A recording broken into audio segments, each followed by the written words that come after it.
ኢየሱስ ክርስቶስ ዘኦመ ስም ለዘይጼውኦ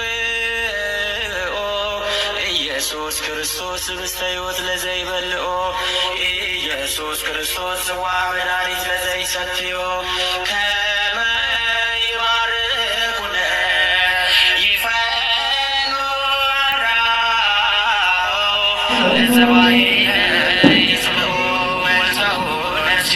ስብሐት ለእግዚአብሔር ዘፈጠረ ከመ ናምልኮ።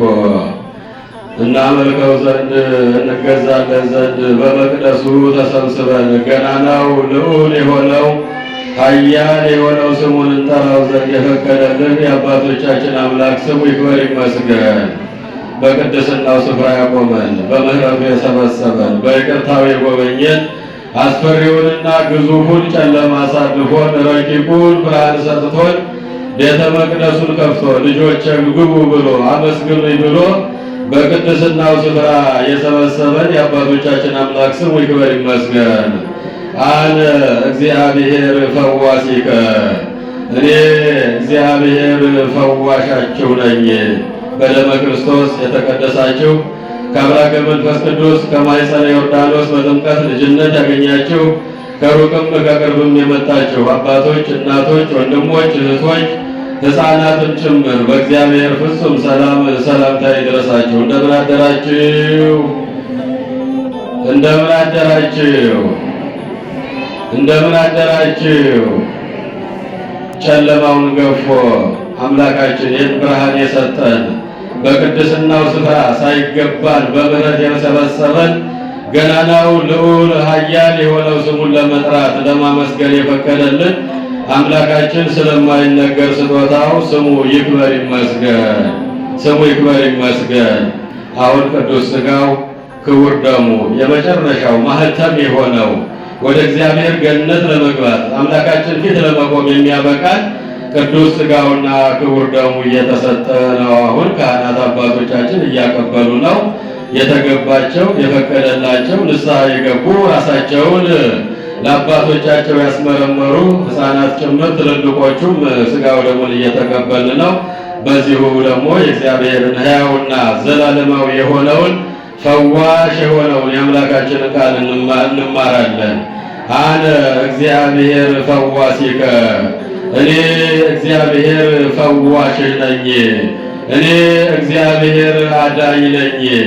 እኔ እግዚአብሔር መድኃኒት ነኝ። ይህን ቃል የምናገኘው በኦሪት ዘጸአት ምዕራፍ 15 ከቁጥር 26 ላይ የምናገኘው ሕያውና ዘላለማዊ የሆነ የአምላካችን የልዑል እግዚአብሔር ቃል ነው። ቃሉ የተነገረው ለጊዜው ለእስራኤል ሕዝብ ነው።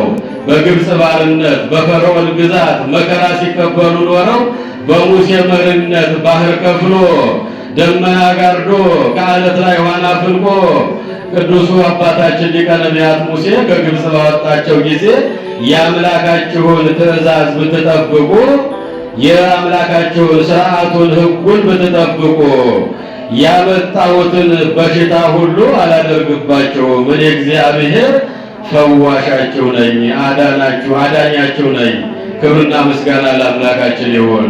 ዛሬ የምንማረው ቅድም በወንጌሉ ላይ ሲሰሙት እንደነበረው የእግዚአብሔርን አዳኝነት የእግዚአብሔርን ፈዋሽነት በዓመት 2 ጊዜ ቤተ ክርስቲያን ሥርዓተ አምልኮ ሰርታ በአብይ ጾም በዚህ አሁን በዛሬው ቀን 4ኛው ሰንበት ላይና በጾመ ነቢያት ብርሃን ተብሎ በሚጠራው ቀን ጎባጣ ማቅናቱ፣ እውር ማብራቱ፣ ድውይ መፈወሱ፣ የሞተ ማንሳቱ፣ በሽተኛ ማዳኑ የእግዚአብሔር በሰፊው የሚነገርበት ቃል ነው።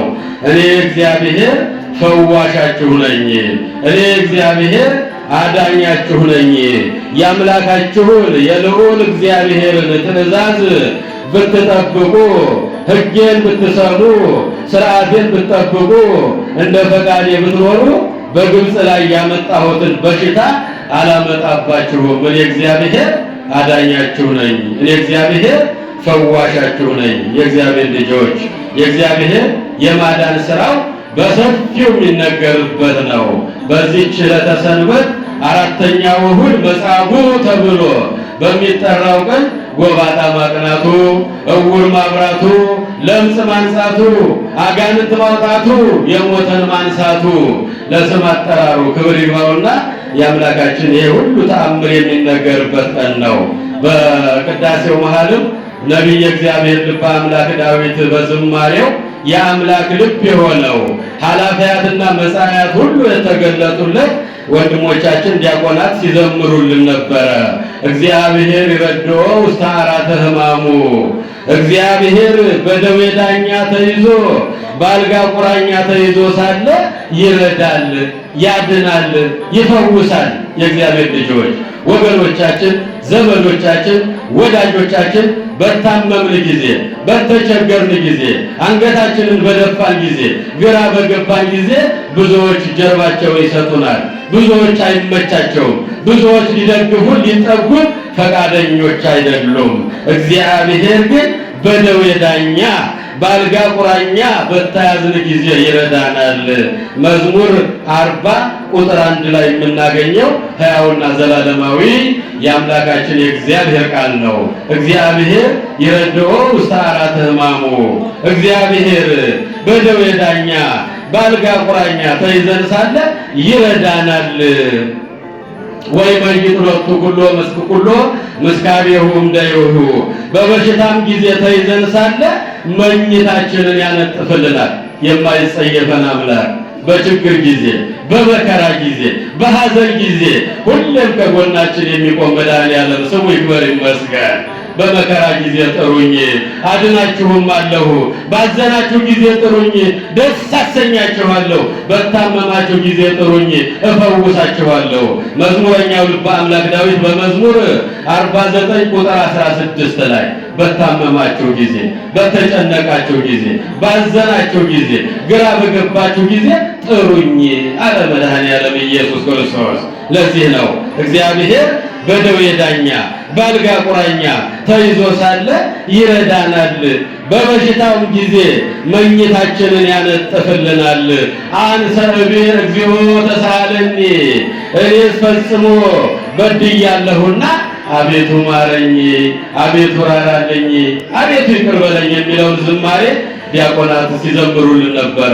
የዛሬው እንደ ቤተ ክርስቲያናችን ሥርዓት አምልኮ በቅዳሴው ላይ የሰማችሁት ቃል እግዚአብሔር ሁሉ መልእክታቱ የቅዱስ ጳውሎስ መልእክት፣ የቅዱስ ያዕቆብ መልእክት፣ ቅዱስ ወንጌሉ በቤተ ክርስቲያን በቅኔ ማህሌትም አገልግሎቱ ሁሉ የእግዚአብሔርን አዳኝነት፣ የእግዚአብሔርን ፈዋሽነት፣ የእግዚአብሔርን በችግር ጊዜ ደራሽነት፣ ጎባጣ ማቅናቱን፣ እውር ማብራቱን፣ ለምጽ ማንጻቱን፣ የሞተ ማንሳቱን፣ አጋንንት ማውጣቱ በሰፊው የሚነገርበት ቃል ነው። ለዚህ ነው አባቶቻችን በሰሩልን ሥርዓት አምልኮ መሰረት እግዚአብሔር ይረድኦ ውስተ ዓራተ ሕማሙ፣ በአልጋ ቁራኛ በደዌ ዳኛ ተይዘን ሳለ የሚረዳን እግዚአብሔር ነው። የሚደርስልን እግዚአብሔር ነው። የማይጸየፈን እግዚአብሔር ነው። የዛሬቱ ቀን ጎባጣ ማቅናቱ፣ እውር ማብራቱ፣ ለምጽ ማንጻቱ፣ የሞተ ማንሳቱ በሰፊው ትምህርተ ወንጌል የሚሰጥበት ቀን ነው። ክብርና ምስጋና ለአምላካችን ይሁን። በበሽታ ጊዜ፣ በችግር ጊዜ መኝታውን ያነጥፍለታል። ለታመመ ሰው መኝታን ያነጥፋል እግዚአብሔር። አያችሁ እግዚአብሔር ልጆች፣ ሰዎች በላያችን ላይ ያደረው በሽታ እንዳይተላለፍባቸው ራቅ ብለው ቆመው እግዚአብሔር ይማር ለማለት ይቸገራሉ። መድኃኔዓለም ግን ጠጋ ብሎ ትራሱን ያስተካክልለታል፣ መኝታውን ያነጥፍለታል።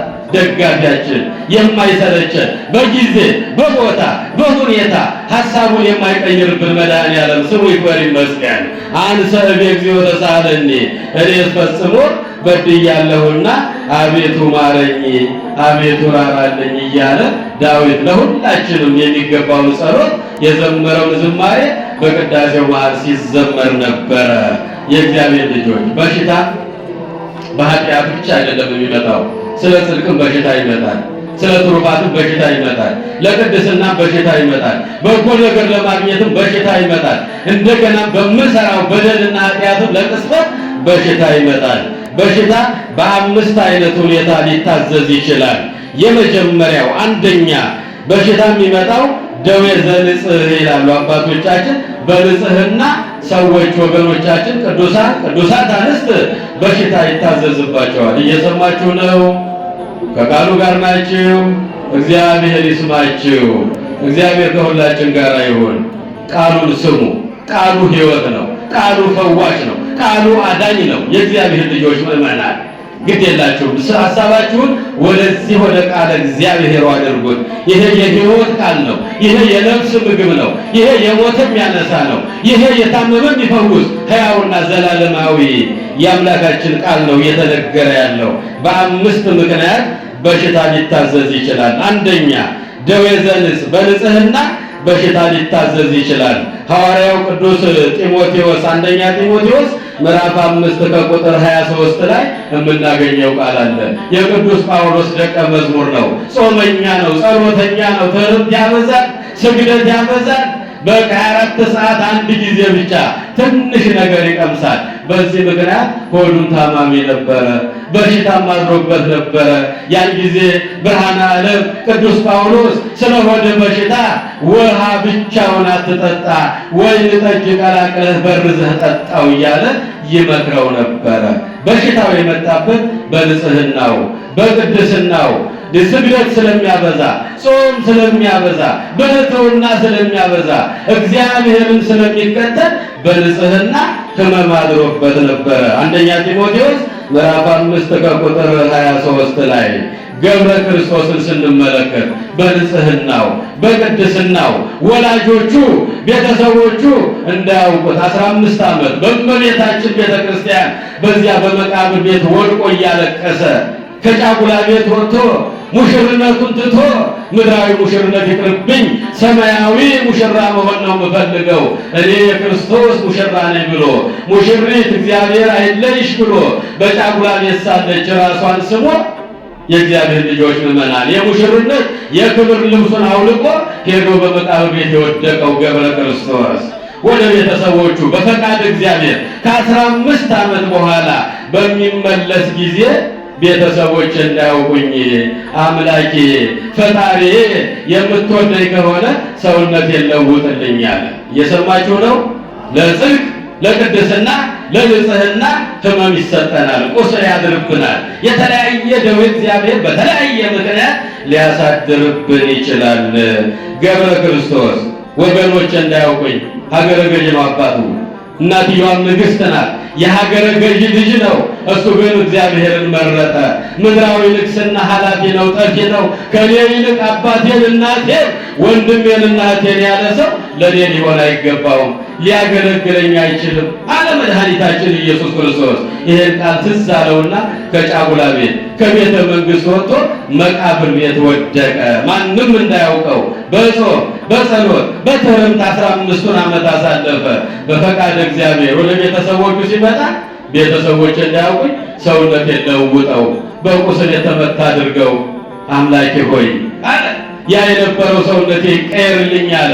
እግዚአብሔር የለመኑትን አይነሳምና በዚህ ምክንያት ሕመም አደረበት። ሰውነቱ በቁስል ተመታ። በንጽህና በቅድስና እነ ጢሞቴዎስ እነ ገብረ ክርስቶስ ታማሚዎች ነበሩ። ሁለተኛው ሕመም የሚሰጠን ደዌ ዘእሴት ነው። እየሰማችሁ ነው? ከቃሉ ጋር ናችሁ? እግዚአብሔር ይስማችሁ ጸሎታችሁን።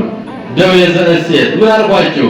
ደዌ ዘእሴት በጎ ዋጋ፣ ሰማያዊ ዋጋ፣ ሰማያዊ ክብር እንድናገኝ ከእግዚአብሔር የሚሰጠን በሽታ አለ። በጎ በረከት እንድናገኝ ክብራችን በሰማይ ከፍ እንዲል እንዲበዛልን እግዚአብሔር በእኛ ላይ ሕመም ያሳድርብናል። ብርሃነ ዓለም ቅዱስ ጳውሎስ በጥላው በሽተኛ የሚፈውሰው አጋንንት የሚያወጣው የታመመ የሚፈውሰው ቅዱስ ጳውሎስ የእግዚአብሔር ልጆች ቆሞ በሚያስተምር ጊዜ የራስ ፍልጠትና የጎን ውጋት በሽታ ያሰቃየው ነበረ። ሰዎች ይፈወሳሉ፣ ሲያስተምር ይፈወሳሉ፣ ጥላው ሲያርፍባቸው ይፈወሳሉ፣ የልብሱን ጫፍ ሲነኩ ይፈወሳሉ። እሱ ግን ይታመም ነበረ። ቅዱስ ጳውሎስ የዓለም ብርሃን የተባለው እስከ ሦስተኛው ሰማይ ወጥቶ ዓለመ መላእክትን ሰማያዊ ምስጢርን ያየው ብርሃነ ዓለም ቅዱስ ጳውሎስ እጅግ ታማሚ ነበረ። የራስ ፍልጠትና የጎን ውጋት በሽታ ያሰቃየው ነበረ። እንዲህ ቆሞ ወንጌል ለማስተማር በሚጀምር ጊዜ ራስ በሽታው ራስ ህመሙ ይነሳበት ነበረ። መሬት ላይ ያንፈራፍረው ነበር። ወባ እንደያዘው ያሰቃየው ነበረ። ወደ እግዚአብሔር ጸለየ። ለ3 ቀን እጁን ዘረጋ። አምላኬ ሆይ አንተ በሰጠኝ ጸጋ በጥላዬ በሽተኞች ይፈወሳሉ፣ አጋንንት ይወጣሉ። እኔ ግን በሽተኛ ነኝ። ለምን የሆነብኝ? ምን ኃጢአት ሰርቼ ነው? ምን በደል ፈጽሜ ነው? እባክህ አምላኬ ግለጥልኝ ብሎ 3 ቀን 3 ሌሊት እጁን ዘረጋ ወደ ሰማይ አምላክ ወደ እግዚአብሔር ጥያቄውን አቀረበ። ከ3 ቀን በኋላ የአምላካችን የእግዚአብሔር ድምፅ በደመና መጣለት። ክብርና ምስጋና ለአምላካችን ይሁን። ጳውሎስ ጸጋዬ ይበቃሃል፣ በሰማይ ክብርህ እንዲበዛ ነው ይህን በሽታ የሰጠሁህ አለው። እየሰማችሁ ነው? ደዌ ዘእሴት በጎ በረከት፣ ፍጹም በረከት፣ ሰማያዊ ዋጋ ለማግኘት ከእግዚአብሔር የሚሰጥ በሽታ አለ። ጳውሎስ ጸጋዬ ይበቃሃል፣ በሰማይ ክብርህን ላበዛው ፈልጌ ይህን በሽታ ባንተ ላይ አሳድሬብሃለሁ። ይህ በሽታ ደግሞ አብሮህ ለዘላለም ካንተ ጋር በሕይወት እስካለህ አብሮህ ይኖራል አለው። 78 ዓመት በምድር ላይ ሲኖር ቅዱስ ጳውሎስ በሽተኛ ነበረ። የራስ ፍልጠትና የጎን ውጋት ክፉ አጋንንት የፈተነው ነበረ። የእግዚአብሔር ፈቃድ መሆኑ ካወቀ በኋላ ሊያመሰግን ተነሳ። ተመስገን አምላኬ አለ። በሁሉ አመስግኑ አለ ያለ ቅዱስ ጳውሎስ።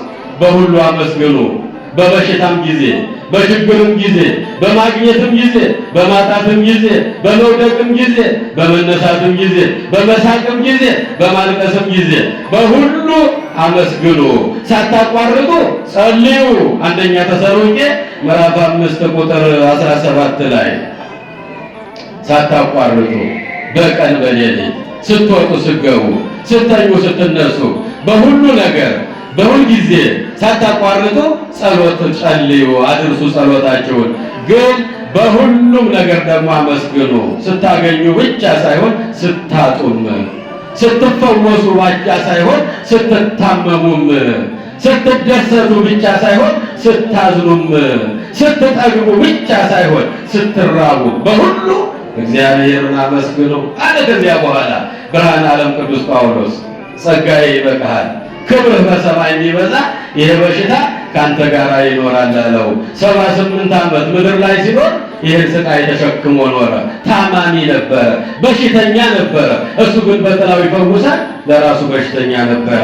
ደዌ ዘእሴት የሚባለው የነ ብርሃነ ዓለም የነ ቅዱስ ጳውሎስ ነው። የእግዚአብሔር ልጆች ብርሃነ ዓለም ቅዱስ ጳውሎስ ዋጋ እንዲያገኝበት ክብሩ እንዲበዛለት በሰማይ የበለጠ ደስታ እንዲያገኝ ከእግዚአብሔር ተሰጥቶ ታማሚ ነበረ።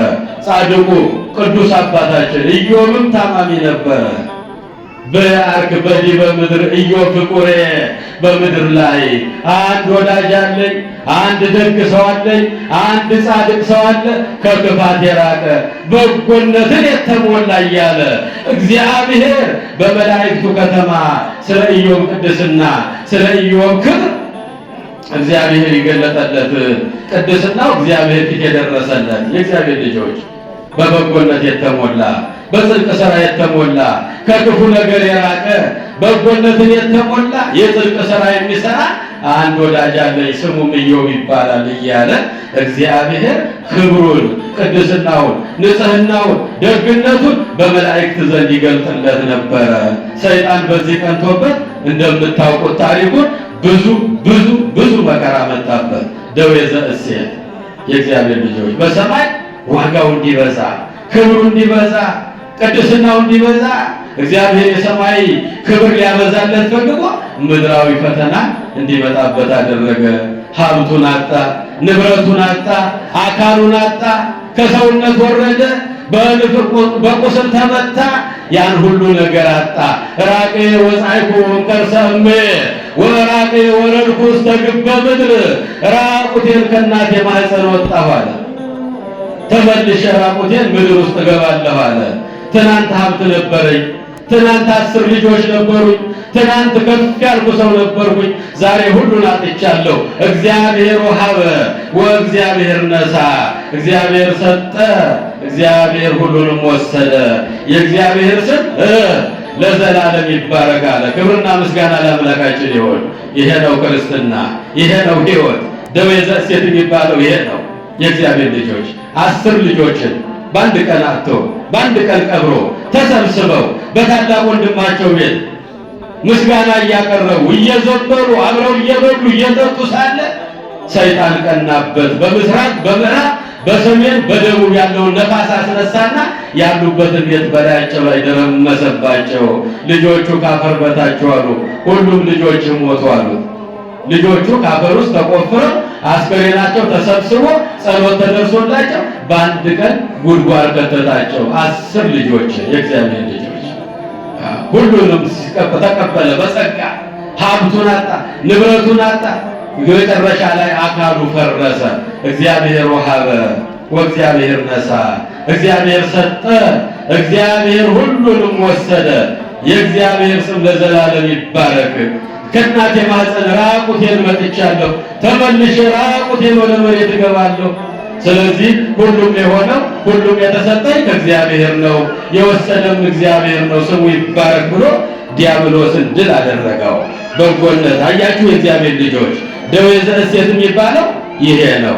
በሰማይ ዋጋችን እንዲበዛ እንደ ቅዱስ ጳውሎስ፣ ዋጋችን እንዲበዛ እንደነ ጻድቁ ኢዮብ ፈተና ሊመጣ ይችላል። መዝሙር 33 ቁጥር 19 ላይ ብዙ ሕማሞሙ ለጻድቃን፣ የጻድቃን መከራቸው ሕመማቸው ስቃያቸው ብዙ ነው አለ ቅዱስ ዳዊት አባታችን። ብዙ ሕማሞሙ ለጻድቃን ወእምኩሉ ያድኅኖሙ እግዚአብሔር፣ እግዚአብሔር ግን ከሁሉ ነገር ያድናቸዋል። አነ እግዚአብሔር ፈዋሲከ፣ እኔ እግዚአብሔር ምናችሁ ነኝ ያለው?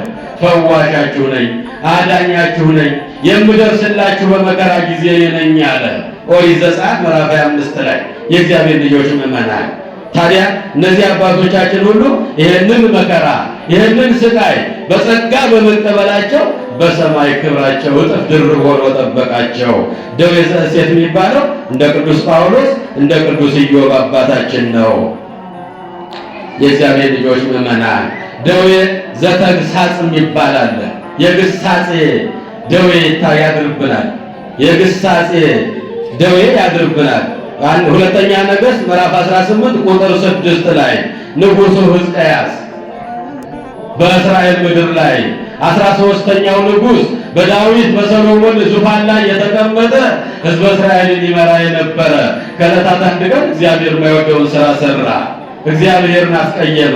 ያከበረውን ንጉሥ ያደረገው ከፍ ያደረገውን አምላክ ረሳና የማይገባ ሥራ ሠራ።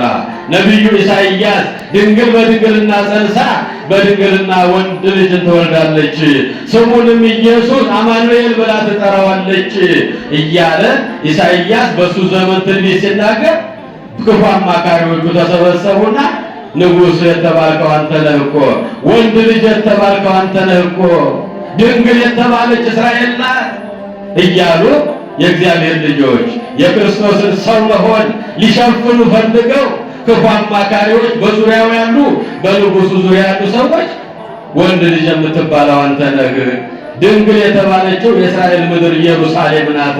ስለዚህ እኮ አንተ ነህ ንጉሣችን፣ እንደ ሰም አቅልጠህ እንደ ገል ቀጥቅጠህ የምትገዛ ሕዝቡን ጸጥ አድርገህ የምትመራ አንተ ነህ እያሉ ሲሉት ይሄ ነኝ እንዲህ ብሎ በመናገሩ በልቡ በማሰቡ እግዚአብሔር ደዌ ያሳደረበት። እየሰማችሁ ነው? ደዌ ዘተግሳጽ የግሳጼ ደዌ ነው። እግዚአብሔር የሚወደውን ይገስጻል፣ እግዚአብሔር የሚወደውን ይቀጣል። የምወዳቸውን እቀጣቸዋለሁ፣ የምወዳቸውን እገስጻቸዋለሁ። ዮሐንስ ራእይ ምዕራፍ 3 ቁጥር 19 ላይ የምወዳቸውን እገስጻቸዋለሁ፣ የምወዳቸውን እቀጣቸዋለሁ አለ መድኃኒዓለም። ሕዝቅያስን እግዚአብሔር ይወደው ነበረ። ብዙ በጎ ሥራ የሠራ ንጉሥ ነበረ። ከዕለታት አንድ ቀን የማይገባ ምኞትን ተመኘ። አማካሪዎቹ አሳሳቱት፣ ከመንገድ ከመስመር አወጡት። ያን ጊዜ ክፉ ደዌ ያደረበትና አልጋ ላይ ተድበልብሎ ቀረ። ሰውነቱ አበጠ። የሚያነሳው የሚያስቀምጠው አልቻለም። የእግዚአብሔር ልጆች ዕለት ዕለት ቤተ መቅደስ እየሄደ እግዚአብሔርን ያመሰግን የነበረው ሕዝቅያስ አልጋ ላይ ተጣበቀ። ደዌ ያደረበት የግሳጼ ደዌ የማይገባውን ስለተመኘ ድንግል በድንግልና ጸንሳ በድንግልና ወንድ ልጅ ትወልዳለች፣ ስሙን ኢየሱስ ብላ አማኑኤል ብላ ትጠራዋለች የሚለውን የነቢዩን የኢሳይያስን ትንቢት ወንድ ልጅ የተባልክ አንተ ነህ፣ ድንግል የተባለች እስራኤል ምድር እስራኤል ናት፣ ኢየሩሳሌም ናት እያሉ ሲሉት ይህንን ማስነገር ጀመረ። በዚህ እግዚአብሔር ተቆጣና አልጋ ላይ እንዲጣበቅ አደረገው። ሰውነቱ ተድበለበለ። እያገላበጡ እየደጋገፉ ያነሱት ነበረ። ወደ መስኮት ፊቱን መልሶ እንባውን ያፈስ ነበረ። ተሳሃለኒ እግዚኦ በከመ ይሳሃልከ፣ እንደ ቸርነት ብዛት ኃጢአቴንና በደሌን ይቅር በለኝ። ወበከመ ብዛት ምሕረትከ ደምስስ ኃጢአቴ፣ እንደ ቸርነት ብዛት ኃጢአትና በደሌን ደምስስልኝ። ሕጽበኒ ወአንጽሐኒ እምኃጢአቴ፣ ከኃጢአቴ ከበደሌ ፈጽሞ ጠበኝ አለ። እንባውን አፈሰሰ። ንስሐ ገባ፣ ተጸጸተ፣ አለቀሰ። ፊቱን ወደ መቅደስ ወደ ምስራቅ መልሶ ወደ አምላኩ ወደ እግዚአብሔር ጮኸ። የእግዚአብሔር ልጆች አንተስ እግዚኦ መሐሪ ወመስተሳይል፣ አንተ እኮ መሐሪ ነህ፣ አንተ እኮ ይቅር ባይ ነህ። ሩቀ መዓት ወብዙኃ ምሕረት፣ መዓትህ የራቀ ነው፣ ምሕረትህ የበዛ ነው። ነጽር ላዕሌ ወተሳሃለኒ፣ ወደ እኔ ተመልክተህ ይቅር በለኝ እራራልኝ አለ። እግዚአብሔር መሐሪ ነው። ወመኑ መሐሪ አምላክ ዘከው ቅዱስ ዘከማከ፣ እንደ እግዚአብሔር ያለ መሐሪ ማን አለ? እግዚአብሔር ልጆች ከለመነው ከተመለስን ከተጸጸትን እግዚአብሔር መሐሪ አምላክ ነው። ቅድም ቅዳሴው ላይ ስትሰሙት አልነበረ? ወመኑ አምላክ መሐሪ ወቅዱስ ዘከማከ፣ እንዳንተ ያለ መሐሪ፣ እንዳንተ ያለ ይቅር ባይ፣ እንዳንተ ያለ ቸር ማን አለ? ሕዝቅያስ አለቀሰ። በድያለሁ፣ ይቅር በለኝ፣ አጥፍቻለሁ፣ ተሳስቻለሁ አለ። እግዚአብሔር የሚወደውን ይቀጣል፣ እግዚአብሔር የሚወደውን ይገስጻል አለ ዮሐንስ በራእዩ። ስለዚህ አባታችን ሕዝቅያስ ይሄ መከራ መጣበት። የለመኑትን የማይነሳ የነገሩትን የማይረሳ ይቅር ባይ አምላክ መድኃኔዓለም ቅዱስ ነቢዩ ኢሳይያስን ላከለት። እየሰማችሁኝ ነው? ኢሳይያስ ተልኮ መጣለት። እግዚአብሔር ይቅር ብሎሃል፣ ከበሽታም ትፈወሳለህ፣ መጀመሪያ ትሞታለህ ብሎት ነበረ። ቤትህን አዘጋጅ፣ ቤትህን አስተካክል፣ እግዚአብሔርን በድለህ በሕይወት መኖር አትችልም ብሎት ነበር። የመጣው ደዌ ለሞት የሚያደርስ ነበረ። ያን ጊዜ ጸሎቱን፣ ልመናውን፣ እንባውን ተቀበለውና በእድሜው ላይ 15 ዓመት ተጨምሮልሃል። እግዚአብሔር ንስሐህን፣ እግዚአብሔር ጸሎትህን፣ እግዚአብሔር እንባህን ተቀብሎልሃል አለው። የሁላችንን እንባ ይቀበልልን፣ የሁላችንን ጸሎት ይስማን። ያልበደላለ፣ ያላስቀየማለ፣ ያልታመመሳለ እግዚአብሔር ልጆች ሁሉ በሽተኛ ነው፣ ሁሉም ጤና የለውም፣ በልብስ ተሸፍኖ ነው። የእግዚአብሔር ልጆች ጸሎትህን ሰምቻለሁ፣ ልመናህን ሰምቻለሁ፣ እንባህን አይቻለሁ። በእድሜ ላይ 15 ዓመት ተጨምሮልሃል። እግዚአብሔር ይህን ንገር ተብዬ መጥቻለሁ፣ ደስ ይበልህ አለው። ከ3 ቀን በኋላ ሙሉ ጤና አግኝተህ በመቅደሱ መጥተህ በቤተ መቅደስ እንገናኛለን ብለዋል አምላክህ እግዚአብሔር አለው። ከ3 ቀን በኋላ እየዘለለ ወደ መቅደስ ገብቶ ለአምላኩ ምስጋና ቀረበ። ክብርና ምስጋና ለአምላካችን ይሁን። ክብርና ምስጋና ለፈጣሪያችን ይሁን። ደዌ ዘተግሳጽ የግሳጼ ደዌ እንደ ንጉሥ ሕዝቅያስ ነው። ሁለተኛ ነገሥት ምዕራፍ 18 ከቁጥር 6 ላይ በትንቢተ ኢሳይያስ ምዕራፍ 38ኛውን ስታነቡ ሙሉ ታሪኩን የምታገኙት ነው። የእግዚአብሔር ልጆች ደዌ ዘግሳጼ የሚባለው ይህኛው ደዌ ነው። አዎ ነቢዩ ኢሳይያስ ዝም በማለቱ ለ3 ዓመት በለምጽ ተመቷል። የግሳጼ ነው። ቅዱስ ኢሳይያስ ነቢየ ልዑል የተባለው በትንቢተ ኢሳይያስ ምዕራፍ 6 ከቁጥር 1 ላይ ተናገር፣ ገስጽ፣ አስተምር ብሎ እግዚአብሔር የነቢይነትን ሹመት የሰጠው ፈርቶ አፍሮ ኃላፊውን ፈራሹን ፈጽማሹን ምድራዊውን ንጉሥ ፈርቶ አልናገርም በማለቱ በሰውነቱ ላይ ለምጽ ወጥቶበት 3 ዓመት ሙሉ በለምጽ ተመቷል። ቅዱስ ኢሳይያስ ሲጸጸት ሲያለቅስ ንስሐ ሲገባ ግን እግዚአብሔር ለምጹን ከላዩ ላይ አንስቶለታል። እግዚአብሔር ይቅር ባይ አምላክ ነው። እግዚአብሔር መሐሪ አምላክ ነው። ወዳጆቹን ይገስጻል። ገስጾሰ ገሰጸኝ እግዚአብሔር ወለሞትሰ ባህቱ ይመጣውን ያለ ነቢይ እግዚአብሔር ልበ አምላክ ዳዊት መገሰጹንስ እግዚአብሔር ገሰጸኝ ለሞት ግን አሳልፎ አልሰጠኝም። መዝሙር 117 ቁጥር 18 ላይ ገሥጾሰ ገሠጸኒ እግዚአብሔር፣ ወዳጆቹ ይገስጻል። የሚወዳቸው በሕመም በደዌ በተለያየ ነገር እግዚአብሔር ይገስጻል። አንዳንድ ጊዜ ስንታመም ልናማርር አይገባም። እግዚአብሔር ሁሉን ያውቃል። የእግዚአብሔር ልጆች ምእመናን መገሰጹንስ አለ ዳዊት፣ እግዚአብሔር ገሰጸኝ፣ ሕመም አሳደረብኝ፣ ለሞት ግን አሳልፎ አልሰጠኝም። ነቢዩ ኢሳይያስ 3 ዓመት በለምጽ ተመታ። ከ3 ዓመት በኋላ ለምጹ እርግፍ አለለትና ከዚያ በኋላ ዞሮ ማስተማር ጀመረ። ክብሩ ነቢይነቱ ተመለሰለት። የእግዚአብሔር ልጆች ምእመናን፣ ስለዚህ 3ኛው ደዌ የግሳጼ ደዌ ነው። 4ኛው ደዌ ደዌ ዘመቅሰፍት ነው። ይሄ ደግሞ ከሁሉ የከፋ ነው፣ የሚያስቀስፍ ነው፣ ጊዜም አይሰጥ፣ ለንስሐም ዕድሜ የማይሰጥ ነው። ደዌ ዘመቅሰፍት ይባላል። እየሰማችሁኝ ነው? ከቃሉ ጋር ናችሁ? እግዚአብሔር ጸሎታችሁን ይስማችሁ፣ የልቦናችንን ደጅ ይክፈትልን። ደዌ ዘመቅሰፍት ይሄ ከሁሉ የከፋው በሐዋርያት ሥራ ምዕራፍ 12 ቁጥር 23 ላይ ስታነቡ የምታገኙት ቃል ነው። ሄሮድስ የሚባል የእስራኤል ንጉሥ ጨካኝ፣ ደም አፍሳሽ የሆነ እግዚአብሔርን የካደ ለጣዖት የሚሰግድ ክፉ የሆነ መሪ ነበረ። ሄሮድስ የሚባል ብዙ ሐዋርያቶችን ያስደበድብ የነበረ፣ ያስገርፍ የነበረ፣ ያሰቃይ የነበረ ነው። ከዕለታት አንድ ቀን ኃጢአቱ በደሉ ቅድመ እግዚአብሔር ደርሶ እግዚአብሔር ፊት ደርሶ የእግዚአብሔር መልአክ መጥቶ ጎኑን በሰይፉ ነካ ሲያደርገው ከዙፋኑ ላይ ተገለበጠ። ተልቶ ሸቶ ገምቶ የእግዚአብሔር ልጆች ምእመናን ንጉሥ ሆይ ሺህ ዓመት ንገስ እያሉ ወታደሩ፣ ሰራዊቱ፣ መሳፍንቱ፣ መኳንንቱ ይከቡት የነበረው ያ ንጉሥ ከዙፋኑ ተገለበጠ። እግዚአብሔር ተቆጣው። ደዌ ዘመቅሰፍት የሚባል አደረበት። እየሰማችሁ ነው? ደዌ ዘመቅሰፍት ወዲያው ቀስፎ የሚገል መላእክት ቀሳፊ መልአክ የሚታዘዝበት ሄሮድስ የሚባለው በሐዋርያት ሥራ ምዕራፍ 12 ላይ የምናገኘው ታሪኩ ቁጥር 23 ላይ የእግዚአብሔር ልጆች ምእመናን ተልቶ ሸቶ ሰው አጥቶ የሚጠጋው አጥቶ ሁሉም አፍንጫቸውን ይዘው በሩቁ እያሸተቱ እየሸጠታቸው አይጠጉትም ነበረ። ያ ንጉሥ የከበረ ንጉሥ እግዚአብሔር ይሾማል፣ እግዚአብሔር ይሽራል፣ እግዚአብሔር ከፍ ያደርጋል፣ እግዚአብሔር ዝቅ ያደርጋል፣ እግዚአብሔር ያከብራል፣ ደግሞ እግዚአብሔር ያዋርዳል። የእግዚአብሔር ልጆች ሄሮድስ ተዋረደ፣ ተላ፣ ሸተተ፣ ገማ። እንዲህ ተሰቃይቶ የሞተው ደዌ ዘመቅሰፍት በሚባል በሽታ ነው። እየሰማችሁኝ ነው? ከቃሉ ጋር ናችሁ? ልዑል እግዚአብሔር ከሁላችን ጋር ይሁን።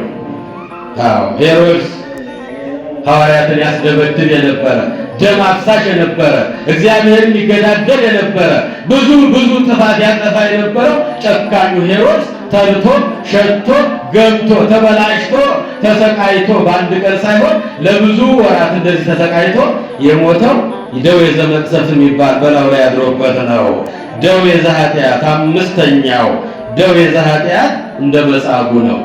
መጻጉዕ የቀደመ ስራውን እግዚአብሔር ያውቅ ነበረ፣ እኛ እናውቀውም። ተዘርዝሮም የተቀመጠ ነገር የለም። እግዚአብሔር ግን ማእምረ ኀቡአት ስለሆነ ሁሉን የሚያውቅ አምላክ ስለሆነ የቀደመ ኃጢአቱን አስቦበት በአልጋ ቁራኛ በደዌ ዳኛ ተይዞ የኖረው መጻጉዕ ነው። ዛሬ ሲነበብ እንደሰማችሁት ቅድም በቅዱስ ዮሐንስ ወንጌል ምዕራፍ 5 ከቁጥር 1 ጀምረን እስከ 25 ድረስ የመጻጉዕን ታሪክ ነው የምናገኘው። የእግዚአብሔር ልጆች 38 ዓመት በአልጋ ላይ ተጣብቆ የአልጋ ቁራኛ የደዌ ዳኛ አድሮበት የሚያገላብጠው አጥቶ የሚጸዳዳው እዛው ላይ የሚመገበው እዛው ላይ 38 ዓመት በአልጋ ላይ 38 ወራት አይደለም፣ 38 ቀናት አይደለም፣ 38 ሰዓታት አይደለም። እየሰማችሁ ይለ እግዚአብሔር ልጆች የእድሜው ግማሽ በሙሉ በአልጋ ላይ ነው ያሳለፈው ይሄ ሰው። በምን ምክንያት? በኃጢአቱ ቀድሞ የሰራው ኋላም የሚሰራውን ሁሉን የሚያውቅ አምላካችን ኢየሱስ ክርስቶስ አዎ ኃጢአትን ሁሉ ይቅር ብዬሃለሁ፣ ከበሽታ ዛሬ ድነሃል፣ ዳግመኛ ግን እንዳትበድል ያለው የቀደመ ኃጢአቱንም የሚያውቅ አምላካችን ነው። እንግዲህ አምላካችን በምድረ እስራኤል እየተንቀሳቀሰ በሚያስተምርበት ጊዜ በተለይ በቤተ መቅደስ ደጃፍ አካባቢ አንካሶችን፣ አይነ ስውሮችን፣ ጆሮአቸው የማይሰሙትን፣ ዱዳዎችን፣ ሰውነታቸው ልምሾ የሆነው 5 አይነት ሕመም ያለባቸው እያመጡ በመቅደሱ ደጃፍ ያስቀምጧቸው ነበረ። ሕይወት መድኃኒት የሆነው አነ እግዚአብሔር ፈዋሲከ፣ እኔ ፈዋሻችሁ ነኝ፣ እኔ መድኃኒታችሁ ነኝ፣ እኔ አዳኛችሁ ነኝ ብሎ ለሊቀ ነቢያት ሙሴ የነገረው እግዚአብሔር እሱ ሲመጣ ጎባጣው ይቀና ነበረ፣ እውሩ ይበራ ነበረ፣ ለምጻሙ ይነጻ ነበረ፣ አይነ ስውሩ ይበራ ነበረ፣ የሞተው ይነሳ ነበረ። የመድኃኔዓለም እጅ ሲዘረጋ የሁሉም እንቆቅልሽ ይፈታ ነበረ። ሁሉም እንደ እምነታቸው እየተፈወሱ ይሄዱ ነበረ። እንዲህ እያስተማረ በምድረ እስራኤል በሚንቀሳቀስ ጊዜ በዛሬቱ ቀን ወደ ኢየሩሳሌም አንድ ቤተ መቅደስ አካባቢ መድኃኒታችን ኢየሱስ ክርስቶስ መጣ። በዚህ አካባቢ መጠመቂያ ነበረ። ብዙ በሽተኞች ነበሩ። 5 በሮች ነበሯት መጠመቂያዋ። 5 በሮች 5 አይነት በሽታ ያለባቸው በዙሪያዋ ከበው ነበረ። ጽኑ ሕመም የታመመውን የባሰበትን መጻጉዕ ባለበት በኩል መድኃኔዓለም ኢየሱስ ክርስቶስ መጣ። ለእኛም በምሕረት ይምጣልን፣ በይቅርታ ይምጣልን። የታመመችው ሀገራችንን ከፍ ያርግልን መድኃኔዓለም። ታማኝ ለኢትዮጵያ የእግዚአብሔር ልጆች ሕመም እኮ ነው። ልጆቿ እየተባሉ፣ ልጆቿ እየተጋደሉ፣ ልጆቿ እየተፈናቀሉ፣ ረሃቡ፣ ቸነፈሩ፣ ጦርነቱ ይሄ ሁሉ እኮ ደዌ እኮ ነው። ዘረኝነቱ፣ ራስ ወዳድነቱ፣ ጥላቻው፣ ጢሙ፣ በቀሉ፣ ቅናቱና ምቀኝነቱ ይሄ ሁሉ ደዌ ነው። የእግዚአብሔር ልጆች ወደኛም በምሕረት ይጣልን መድኃኔዓለም። አዎ መጻጉዕ ባለበት በኩል መጣ። ትፈቅድኑ ትድህን አለው መድኃኔዓለም። ልትድን ትወዳለህን አለው። የመጀመሪያው ጥያቄ የእግዚአብሔር ልጆች ልትድን ትወዳለህን አለው። አዎ ጌታ ሆይ እወድ ነበረ። ነገር ግን ውሃው ወይም ጸበሉ በተንቀሳቀሰ ጊዜ የእግዚአብሔር መልአክ ወርዶ በባረከው ጊዜ ወደ ጸበሉ የሚያስገባኝ ሰው የለኝም አለ። እየሰማችሁኝ ነው አላችሁ? እዚሁ እግዚአብሔር ይስማቸው። ሰው የለኝም አለ። ዛሬ ሰው የሌላቸው ብዙ ሰዎች አሉ። በሽተኛ የምንጠይቅበት ቀን ነው። ብታመም አልጠየቃችሁኝም። ዛሬ ይህች ቀን የእግዚአብሔር ልጆች የዕለተ ሰንበት ትልቁ ሥራ የታመሙትን መጠየቅ፣ የተራቡትን ማጉረስ፣ የታረዙትን ማልበስ፣ የተጠሙትን ማጠጣት፣ የተጨነቁ የተቸገሩትን አይዞሽ አይዞህ ማለት ነው። ብታመም አልጠየቃችሁኝም ያለው ወደ ሕመምተኛው መድኃኔዓለም ሄዶ ሕመምተኛውን ጠይቆ አሳይቶን ነው። ልትድን፣ ልትፈወስ፣ ልትነሳ ትፈልጋለህ አለው። እፈልጋለሁ ጌታ ሆይ፣ ነገር ግን ወደ ጸበሉ የሚያስገባኝ ሰው የለኝም። በመንፈቀ ሌሊት መልአኩ ወርዶ ጸበሉን ሲባርከው ያን ጊዜ ጉልበት ያለው ዘመድ ያለው ወገን ያለው ቀድሞ ይገባና ከበሽታ ተፈውሶ በአንድ ቀን ተፈውሶ ተመልሶ ይሄዳል። እኔ ግን 38 ዓመቴ ነው፣ ሰው የለኝም ማለት። ሰዎቹ ዘመዶቹ ትተውታል፣ ረስተውታል። የእግዚአብሔር ልጆች የማይረሳ መድኃኔዓለም ብቻ ነው። እየሰማችሁኝ ይሆን? እግዚአብሔር ይስማችሁ። የማይረሳን መድኃኔዓለም ብቻ ነው። ቤተሰቦቹ ረስተውታል፣ ወገኖቹ ረስተውታል። የሚያጸዳዳው የለም፣ የሚመግበው የለም። ለነፍሴ ብሎ የጣሉለትን እዛው ይበላል፣ እዛው ይጸዳዳል። የሚጠጋው እንኳን የለም። የእግዚአብሔር ልጆች ይሄ ነው የሚያሳዝነው። ክፉ ነገር ይሄ ነው። በኃጢአቱ ምክንያት የመጣበት ነው። ሰው ግን የለኝም እኮ አለ። የእግዚአብሔር መልአክ በመንፈቀ ሌሊት ወርዶ ያንን ውሃ ይባርከው ነበረ። ውሃውን የእግዚአብሔር መልአክ በባረከው ጊዜ ጉልበት ያለው ዘመድ ያለው አቅም ያለው ቀለል ያለ በሽታ ያለው ተጋፍቶ ወንዞስ ገብቶ ጸበሉ ሲነካው ይፈወስ ነበረ። እኔ ግን ወደ ጸበል የሚያስገባኝ ሰው የለኝም። እንደምታይ እጄም እግሬም ሽባ ነው። ተድበልብዬ አልጋ ላይ ተጣብቄ ነው የምኖረው። ሰው የለኝም አለ። ያ የእግዚአብሔር መልአክ ታላቁ መልአክ ሶስተኛ ማዕረግ ላይ ያለው ፈዋሴ የሆነው በቁስል ላይ በበሽታ ላይ ፈውስ እንዲሰጥ ስልጣን የተሰጠው መልአኩ ቅዱስ ሩፋኤል ነው። ክብርና ምስጋና ለአምላካችን ይሁን። ቅዱስ ሩፋኤል በቁስል ላይ የተሾመ፣ በበሽታ ላይ የተሾመ፣ አጋንንትን ድል የሚያደርጋቸው፣ በሽተኞችን የሚፈውሳቸው፣ የቆሰሉትን ቁስላቸውን የሚያደርቅላቸው ታላቁ መልአክ ቅዱስ ሩፋኤል ወርዶ ውሃውን በባረከው ጊዜ ወደ ጸበል የሚያስገባኝ እኮ ሰው የለኝም አለው። ሰው የለኝም የሚሉ ብዙ ወገኖቻችን አሉ። ሰው እንሆንላቸው የእግዚአብሔር ልጆች። እግዚአብሔር ከሚወደው ነገር ከዚህ በላይ ምንም ነገር የለም። የእግዚአብሔር ልጆች እግዚአብሔርን ለማግኘት ከፈለጋችሁ አለ ዮሐንስ አፈወርቅ፣ እግዚአብሔርን ማየት ከፈለጋችሁ፣ እግዚአብሔርን ማግኘት ከፈለጋችሁ በረሃ ለበረሃ ትንከራተቱ፣ ተራራ ለተራራ ትንከራተቱ፣ ሩቅ አገር አትጓዙ። እግዚአብሔርን ማግኘት ከፈለጋችሁ በቤተ ክርስቲያን ደጃፍ ላይ የሚለብሰው ያጣ፣ የሚጎርሰው ያጣ፣ የሚጠጣው ያጣ፣ ልብሱ በላዩ ላይ ያለቀ የተጎሳቆለ ከሰውነት የወረደ ራቁቱን የሆነ ያንን ሰው ስታዩት ያንን ሰው ዳብሱት። ታሞ ከሆነ እግዚአብሔር ይማርህ በሉት። በርዶት ከሆነ ልብሳችሁን አልብሱት። ጠምቶት ከሆነ ቀድታችሁ አጠጡት። እግዚአብሔርን በዚህ በበሽተኛው ላይ ታገኙታላችሁ አለ ዮሐንስ አፈወርቅ ሊቁ። የእግዚአብሔር ልጆች ምዕመናን፣ እግዚአብሔር በእነዚያ ውስጥ ይገኛል። ብታመም አልጠየቃችሁኝም። ዛሬ መድኃኔዓለም የታመመውን 38 ዓመት ሙሉ ተስፋ ሳይቆርጥ አንድ ቀን ቀን አላለሁ አንድ ቀን ካልጋይ ላይ እነሳለሁ ያለ ሲጠብቅ የነበረውን አምላካችን ቢዘገይ የሚቀድመው የሌለ አምላካችን የማይረሳ ወገን የረሳው ዘመድ የረሳው ቤተሰብ የረሳውን አስታውሶት መድኃኔዓለም እሱ ባለበት በኩል መጣ። ልትድን ልትፈወስ ልትነሳ ትፈልጋለህን አለው። እፈልጋለሁ፣ ነገር ግን ወደ ጸበል የሚያወርደኝ እኮ ሰው የለኝም አለው። የእግዚአብሔር ልጆች ምዕመናን፣ ተንስ ወልሳ አራተከ፣ ተነስ አለው መድኃኔዓለም። አልጋህን ተሸክመህ ሂድ አለው። ክብርና ምስጋና ለአምላካችን ይሁን። አሜን አትሉም እንዴ? የላችሁም እንደዚህ? አሜን በሉ። አሜን ማለት ይሁንልን ይደረግልን ማለት ነው። አትፈልጉም እንዲህ አይነት ፈውስ የእግዚአብሔር ልጆች? አዎ። ተንስ ወልሳ አራተከ፣ ተነስ አለው። አልጋን ተሸከምና ወደ ቤተ መቅደስ ሂድ አለው። ክብር ለአምላካችን ይሁን። ተመልሰናል አለው። ቀጠሮ አልሰጠው። ይሄን መድኃኒት ልሞክርልህ አላለው። ወደ ምድራውያን ሐኪሞች ስንሄድ የእግዚአብሔር ልጆች ይሄን ምርመራ አድርጉ፣ እስቲ ደማችሁ፣ እስቲ በዚህ በኩል ያለው፣ እስቲ ዛኛው ሐኪም ቤት፣ እስቲ በዚህ በዛራ ታዩ፣ እስቲ ተመልሳችሁ በ15 ቀን ተመልሳችሁ ነው። ፕሮሰሱ ብዙ ነው። መድኃኔዓለም ግን ሲፈቅድ ፈቃዱ ሲሆን ተንስ ወልሳ አራተከ 38 ዓመት ባልጋ ቁራኛ በደዌ ዳኛ ተይዞ ሰው የረሳውን አስታዋሽ ያጣውን ተነስ አለው። አልጋን ተሸክመ ሂድ አለው። መድኃኔዓለም ሲፈውስ በ5 አይነት ነገር ነው የሚፈውሰው። እየሰማችሁ ነው? በስንት አልኳችሁ? በ5 አይነት ነገር። በቃሉ ይፈውሳል። እጆቹን ዘርግቶ ዳሶ ይፈውሳል። እጆቹን በመጫን ይፈውሳል። የእግዚአብሔር ልጆች ምዕመናን፣ በጸበሉ ይፈውሳል፣ በአፈሩ ይፈውሳል። እንዲሁ ደግሞ እግዚአብሔር ይፈውሳል። የሚፈውስበት መንገዱ እጅግ የበዛ ነው።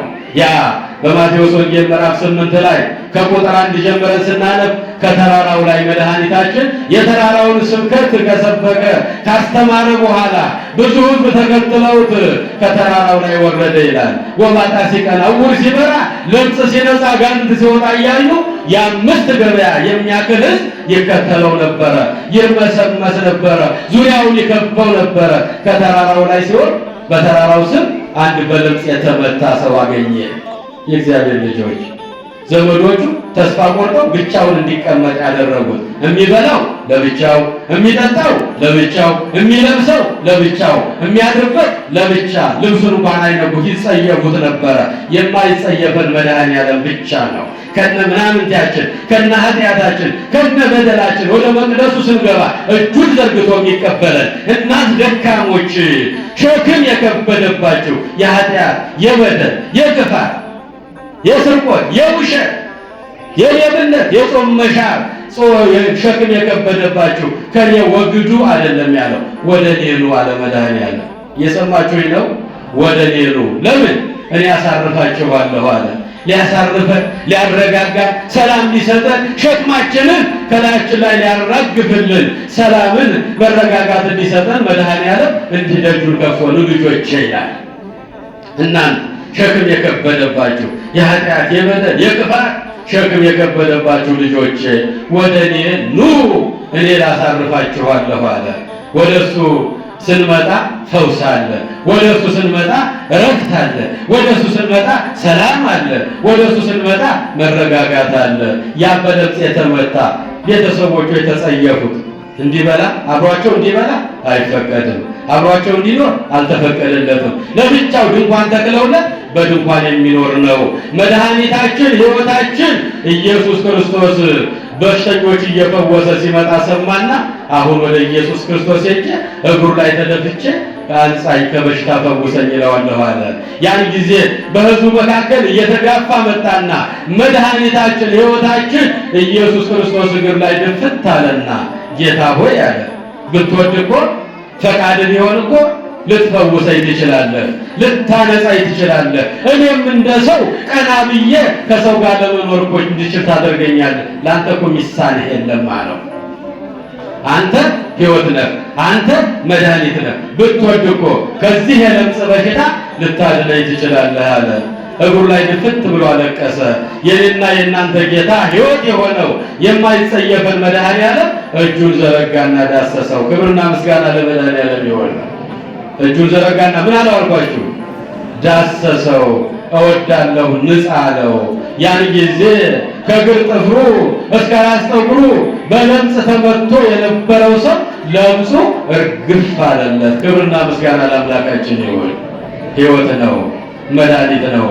አነ እግዚአብሔር ፈዋሲከ፣ እኔ እግዚአብሔር ፈዋሻችሁ ነኝ፣ አዳኛችሁ ነኝ፣ አስነሻችሁ ነኝ፣ ከመከራ ማውጣችሁ ነኝ፣ እግዚአብሔር ነኝ። የትምህርታችን መነሻ አነ እግዚአብሔር ፈዋሲከ፣ እኔ እግዚአብሔር ፈዋሻችሁ ነኝ። እግሩ ላይ ተደፍቶ ብትወድ እኮ ልታነጻኝ ትችላለህ።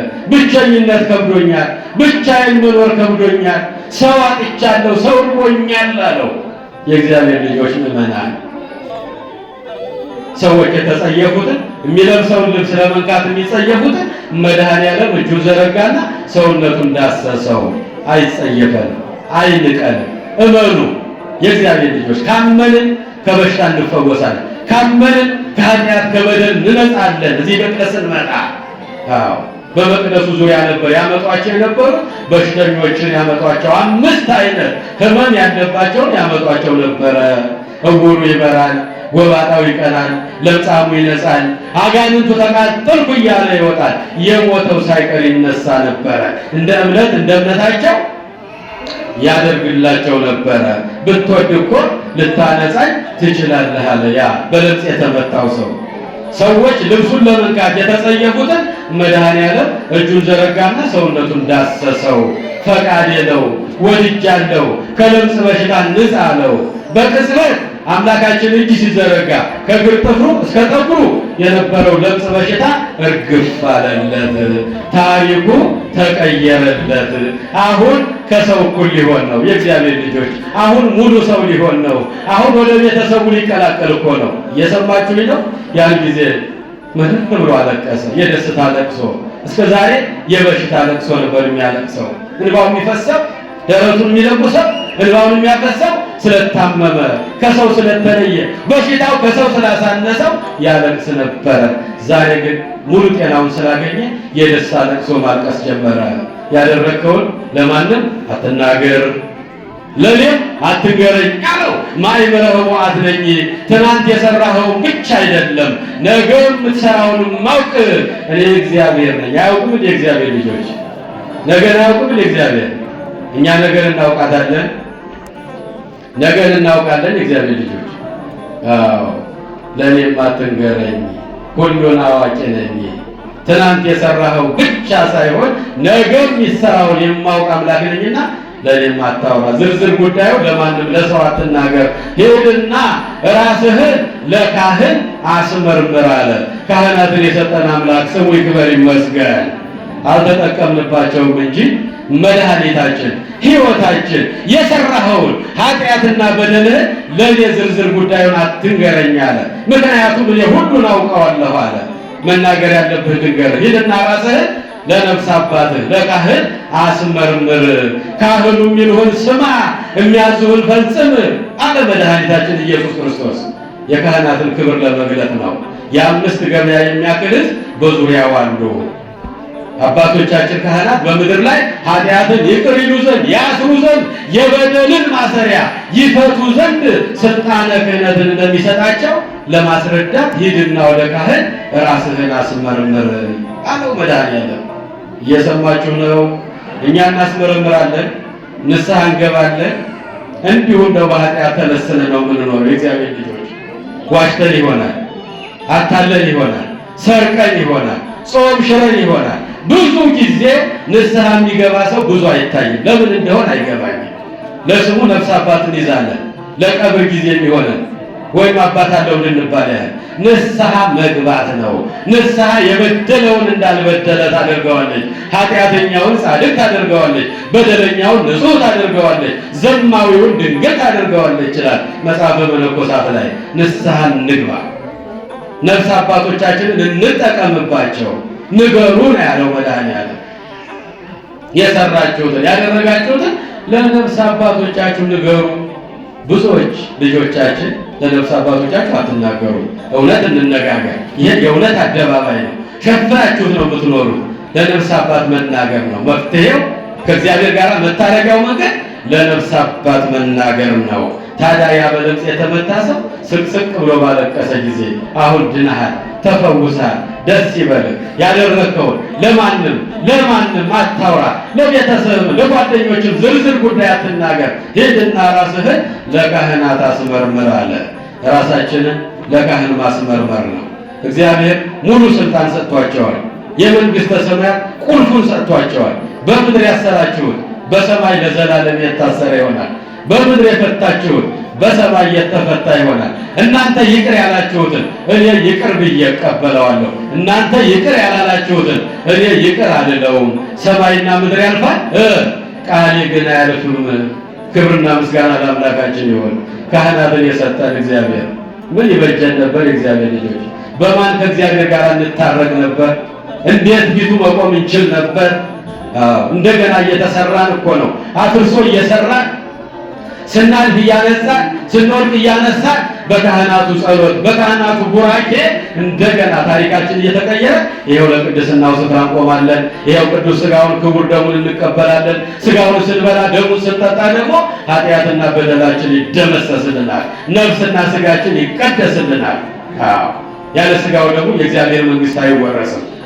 እውነት እላቸዋለሁ ሥጋዬን የበላ ደሜን የጠጣ ኃጢአት እንኳን ቢሰራ ኃጢአቱን እንደ ገል ቀጥቅጬ እንደ ሰም አቅልጬ ኃጢአትና በደሉን አጠፋለታለሁ።